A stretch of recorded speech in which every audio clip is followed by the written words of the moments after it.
İndi isə sadə rəqəmləri baş salacağım bu misala. Deməli, bu misalı eləmək üçün birinci sadə rəqəm nədir? Yəni onu təyin edək. Sadə rəqəmləri deyirik ki, elə rəqəmlər ki, onlar ancaq özünə və 1-ə bölünür. Və 1 yeni sadə rəqəm sayılmır. Bizə lazımdır ardıcılıqda, yəni 2, 3, 5, 7, 11, 13 və bu ardıcılığa sonsuz qədər bu sadə rəqəmləri çıxartmaq. Birinci isə gəlin yoxlayın. Biz necə bu sadə rəqəmləri yoxlayacaq, bunu təyin edək. Deməli, mən ən sadə yolu seçdim. Necə ki, biz bunu edə bilərik və yəni biz nə keçdiyimiz, yəni onu istifadə edərək bu misalı eləyəcəyik.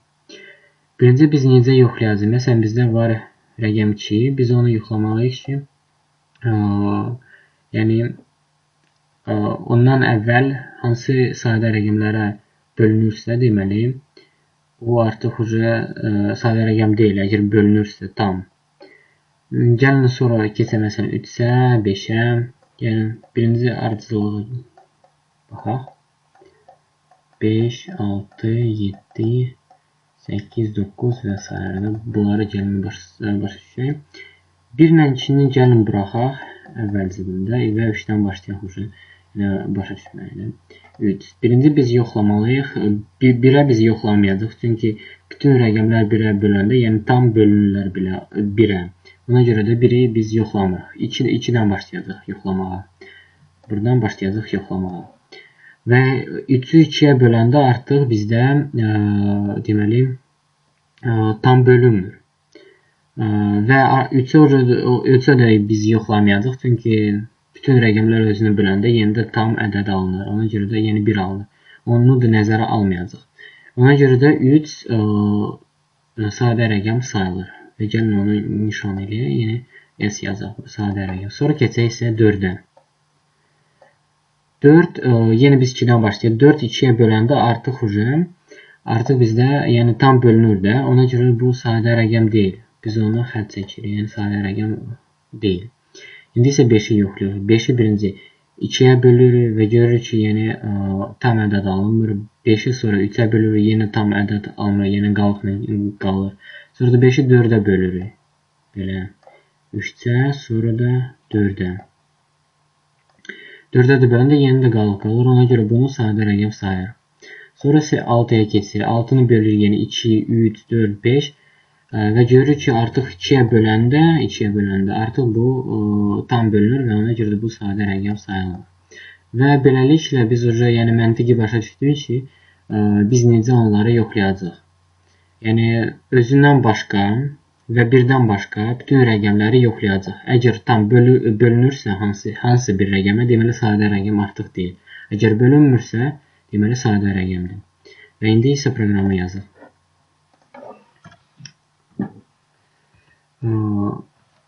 Proqramı deməli biz dövr istifadə edərək proqramı yazacaq. Və birinci başlayacaq ki, declare eləyəcəyik. Və artıq 2-dən belə başlayacaq da, düzdür? Və bu sonsuz qədər yəni gedəcək. Gəlin belə eləyək. Sonsuz qədər yaxşı.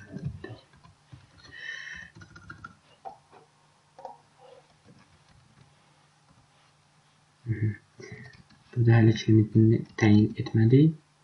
Və J isə bizdə başlayacaq 2-dən və J bizdə i-dən kiçik olmalıdır və J plus plus.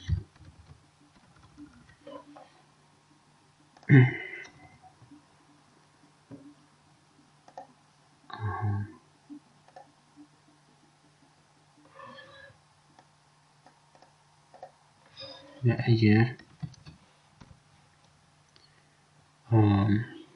gəlin baxaq. Deməli biz nə edirik? Bizdə J və I nədir? J bizdən, yəni I. i bizdə yoxlanılan bir rəqəmlər, məsələn 2, 3, 4 və 5 və ya da ki 6, məsələn götürürük, i burada 6 olsun və j bizdə deməli biz hansı rəqəmləri yoxlayacaq, bu rəqəmlər, deməli 2-dir, 3-dür, 4-dür, 5-dir, yəni onları yoxlayacaq indi. Ona görə də bu isə j-dir. J. Yəni i-yə kimi rəqəmlər hamısı j sayılır. Və ona görə də biz birdən yox, artıq yəni j-ni 2-dən başlayırıq və i-dən kiçik olmalıdır. Və bütün rəqəmlərə belə biz yoxlayacaq.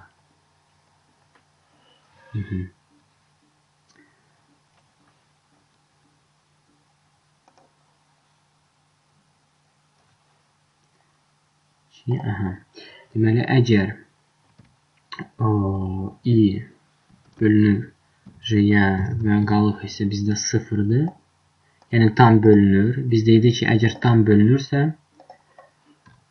deməli bizdə nə olur? Deməli bu artıq sadə rəqəm deyil. Əgər bu sadə rəqəm deyil, deməli onu üzə çıxartmaq lazım deyil. Deməli bu kompleks number. Ona görə burada mən break qoyuram. Break. Yəni bizdə break nə edəcək? Yəni bizdə bu dövr gedəcək və əgər o tam bölünürsə, artıq bu dövrdən çıxacaq və yəni birinci rəqəmə kimi hansı tam bölünür, o proqram artıq dövrdən çıxacaq, bu dövrdən çıxacaq. Yəni proqramı tam yazım, sonra öz çalışımı izah edeyim tam.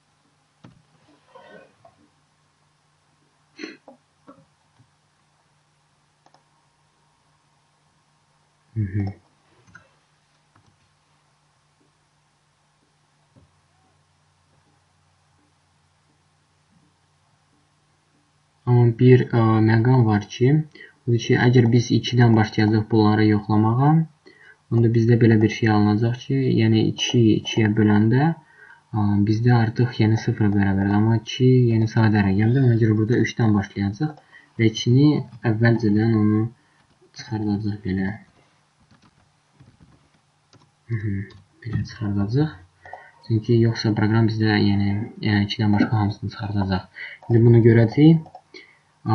Yəni çox sadə bir məntiqlə mən bu kodu yazdım və burada buraxdım ki, burada yəni şərt yoxdur. Çünki bu sonsuz qədər davam edəcək. Ona görə mən burada heç bir şərt qoymadım. Yəni belə bir sadə çox balaca proqram, amma görək necə işləyəcək. Gördünüz ki, yəni bizim proqram yəni dayanmadan işləyir. Yəni sonsuz qədər sadə rəqəmləri çıxardır. İndi hardasa bir ola bilsin ki, bir neçə saniyədə, yəni bir dəqiqədən sonra artıq rəqəmlər o qədər böyük olacaq ki, proqramımız yəni yavaş-yavaş o sadə rəqəmləri tapacaq. Gəlin biraz gözləyək.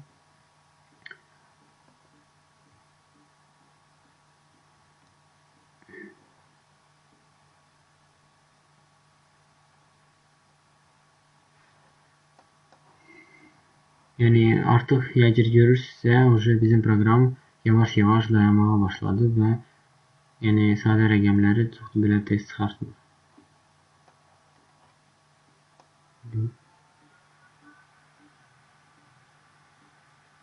Və artıq prosesorum da biraz güclənibdir. Gəlin baxaq necə işləyir prosesorumuz. Gördünüz ki, artıq 42% qalxıbdır və yaddaşda yəni artıq istifadə olunur.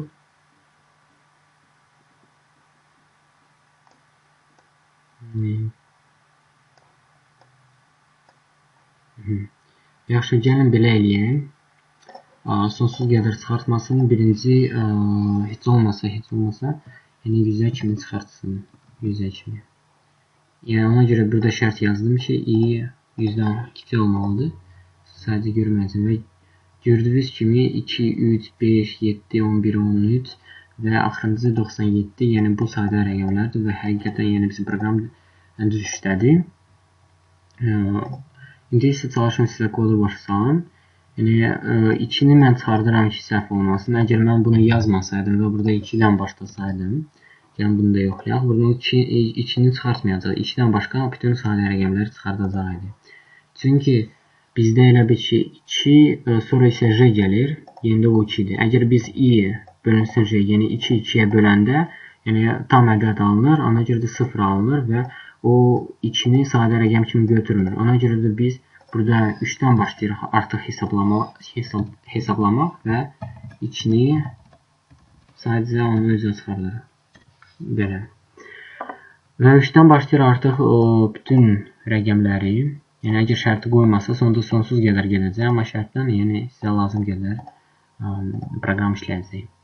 Və ondan qabaq 2-dən başlayaraq, yəni 1-i biz hesab eləmirik, çünki bütün rəqəmlər 1-ə bölünəndə, yəni tam ədəd alınır və özünə də yoxlamırıq. Yəni burada belə bir işarə qoyduq. Əgər belə bir işarə qoysaydıq, onda özünə də böləcəkdi və bu səhv olacaqdı. Amma yəni özünə bölünür və ancaq 2-dən özündən bir ədəd kiçik ədədə, yəni bölməyə başlayır və yoxlayır. Əgər o belə bir ədəd tapdısa, hansına ki bölünür və tam ədəd alınır, onda yəni bizim dövrdən çıxır.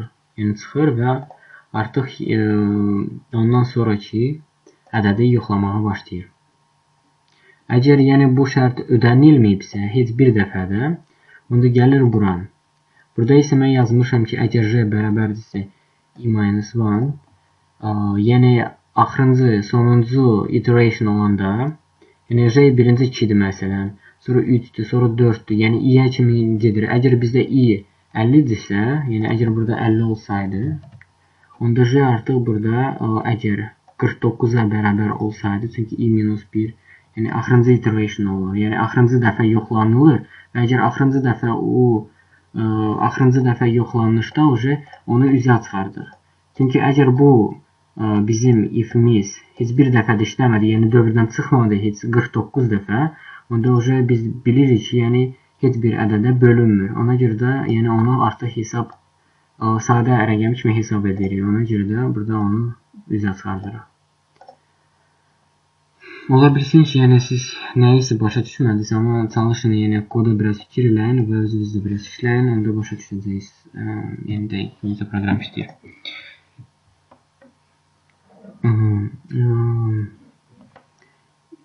İndi isə mən sizə bir neçə şeyi başa salmaq istəyirəm, çünki olimpiyadada o yəni istifadə olunur. Yəni sadə rəqəmləri ancaq bu yolla eləmək olmur və bu həqiqətən yəni çox vaxt sərf eləmək lazımdır ki, yəni proqram çox vaxt sərf edir ki, o sadə rəqəmləri tapsın. Ona görə onu sadələşdirmək lazımdır. Yəni alqoritmi daha güclü və tez vaxt sərf eləyən bir proqramı yaratmaq lazımdır.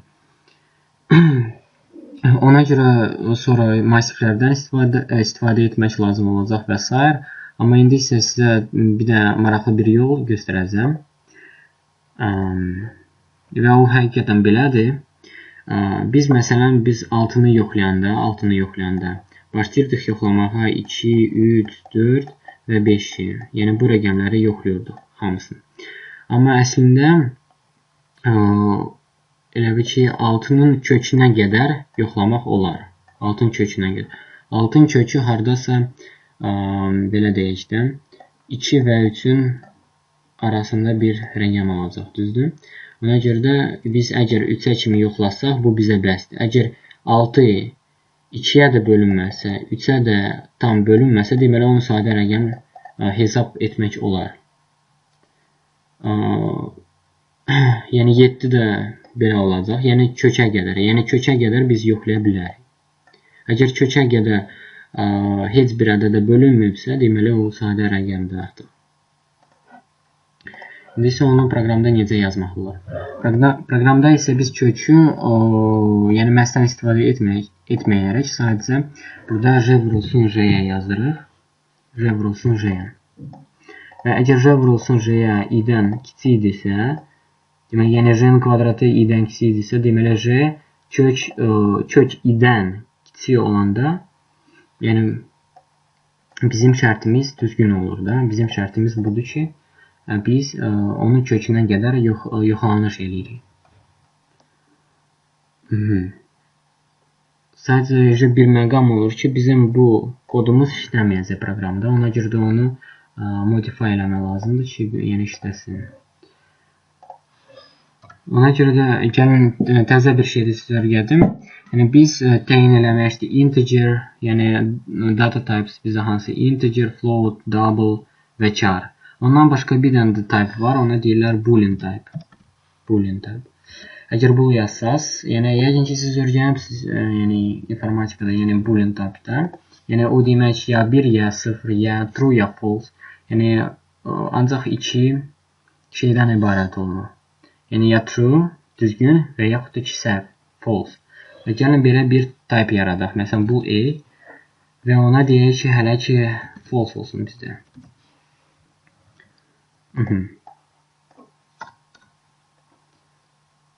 Burada break qoyaq. Hələlik break qoyaq və burada yazaq ki, əgər breakdən qabaq biz bu A-yi, yəni boolean type-ı biz eləyirik true. Və yaxud da ki elə false hələlik qalsın, false olsun. Burada isə dəyişək true. Yəni əvvəlcə bizdə A true hesab edirik və əgər o bölündüysə artıq nəyəsə, onda deməli onu false kimi qəbul edirik və proqramdan çıxırıq. Və əgər burada yazırıq ki A bərabərdir false,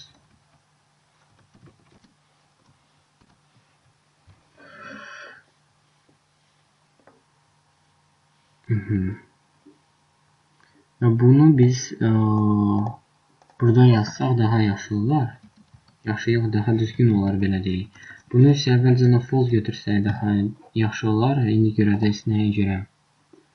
Bunu silək. Yəni əvvəlcə heç nə təyin edəməyək və həmişə yəni yenə başlayanda nəyisə yoxlayanda biz artıq false təyin edirik.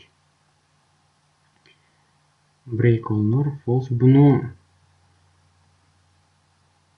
Bunu isə burada true eləyirik. Şunu yazmalıyam. Deməli, əgər A bərabərdirsə biz true elədik. Əgər bu false olsa, həqiqətən düzdür. Onda biz nə etməliyik? Onu üzə çıxartmalıyıq. Yaxud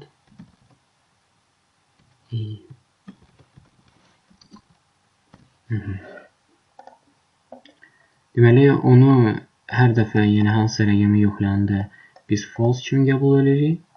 Sonra isə başlayırıq kökə kimi yoxlamağa və əgər o bölünübsə biz artıq yəni bu dövrdən biz artıq çıxırıq və çıxmamışdan qabaq onu true eləyirik.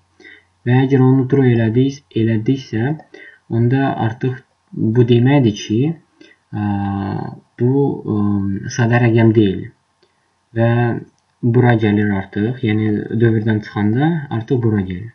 Və bura gələndə görür ki, əgər false-dursa, yəni sadə rəqəm, o yəni sadə rəqəmlikdən bildirir də bu haqda və ona görə onu artıq üzə çıxardır. Əgər bu dövrdən break-lə çıxıbsa, yəni burada həqiqətən bölünübsə və bu true idisə, yəni A true olaraq false-a bərabər deyil. Ona görə də yəni üzə çıxartmayacaq burada. Və yəni dövrdən sonra onu yoxlayırıq artıq. Bunu proqramingdə bunu adlandırırlar flag. Yəni flag çox yəni lazımlı bir şeydir və istifadə olunur proqramingdə və əsasən də alqoritmlərdə və flagı yəni çox istifadə edirlər də. Yəni doğru və yaxud da ki doğru olmayan bir şey ona flag deyirlər proqramingdə. Və sadə olduğu üçün onu üzə çıxardırıq. İndi bu proqram daha da asanlaşdırmaq olar. və onu əgər biz belə dəyişsək, əgər bunu true eləsək, burada fərqi yoxdur, yəni əvvəlcən true ya false və sadəcə biz burada dəyişəcəyik bir neçə dəyişəyi və i-yi burada false eləyirik artıq. Burada isə sadəcə biz i yazacaq. Yəni if i-yi qəbul eləyir. Əgər bu false olsa və dövrdən çıxacaq və i false olsa, yəni bu artıq sadə rəqəm deyil, gəlir bura və i-yin əvəzinə false qoyuruq. Burada false olacaq. False. Əgər burada false olsa, yəni burada false olsa, deməli bura artıq girməyəcək və gələn rəqəmdən başlayacaq yoxlamağa. Yəni bura girməyəcək. Bura girmək üçün, yəni if-i yoxlamaq üçün burada true olmalıdır və ancaq true olmalıdır. Yadınızdadır biz məsəl üçün yazırıq A, yəni böyükdürmü B-dən. Əgər böyükdürmü, yəni onun cavabı nə olacaqdı? Yəni əgər böyük olsaydı, deməli true çıxacaqdı. Əgər böyük olmasaydı, false çıxacaqdı. Yəni false. Yəni onlardan biri. Və burada da eyni şey. Yəni ancaq if i-yi qəbul edir. Əgər burada true çıxsa, onda artıq bu sadə rəqəmi üzə çıxardılsa. Əgər yox, çıxartmayacaq. Və yəni məntiqi başa düşmək üçün çox asandır məntiqi başa düşmək. İndi isə gəlin proqramı yoxlayaq, görəyimi həqiqətən proqram işlədirmi, yoxsa yox.